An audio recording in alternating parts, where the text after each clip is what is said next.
যে বিস্কুট তুমি 2 সেকেন্ডে খাও, কারখানায় সেটা বানাতে 1 সেকেন্ডও লাগে না। কিভাবে তারা এগুলো বানায়, আজকের এই ভিডিওতে আমরা অ্যামেজিং এবং ইন্টারেস্টিং তথ্য সম্পর্কে জানতে যাচ্ছি। সেটা জানার আগে আপনি যদি এরকম ইন্টারেস্টিং এবং অ্যামেজিং তথ্য মিস না করতে চান, তাহলে এখনই ভিডিওটাতে একটি লাইক দিয়ে চ্যানেলটিকে সাবস্ক্রাইব করে দিন। নাম্বার 1, আমরা প্রতিদিন চায়ের সাথে যে বিস্কুট ডুবিয়ে খাই, কখনো কি চিন্তা করা যায় একই সেকেন্ডে হাজার হাজার বিস্কুট তৈরি করা হচ্ছে? কিন্তু কিভাবে? চলুন তাহলে আজ আমরা ঢুকে পড়ি বিস্কুট কারখানার ভিতরে। সব কিছুর শুরু হয় ময়দা দিয়ে। বড় বড় সাইলো ট্যাঙ্কে টন টন ময়দা জমা থাকে, তারপর যোগ করা হয় চিনি, দুধের গুঁড়ো, তেল বা মাখন আর সামান্য লবণ।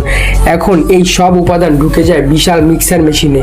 এখানে কয়েক মিনিটেই তৈরি হয় একদম পারফেক্ট ডো, না বেশি শক্ত না বেশি নরমও না। এবার আসে সবচেয়ে মজার অংশ। এই ডো চলতে থাকে লম্বা কনভেয়ার বেল্টে, আর রোলার দিয়ে একদম পাতলা করে ফেলা হয়। তারপর হাজার হাজার।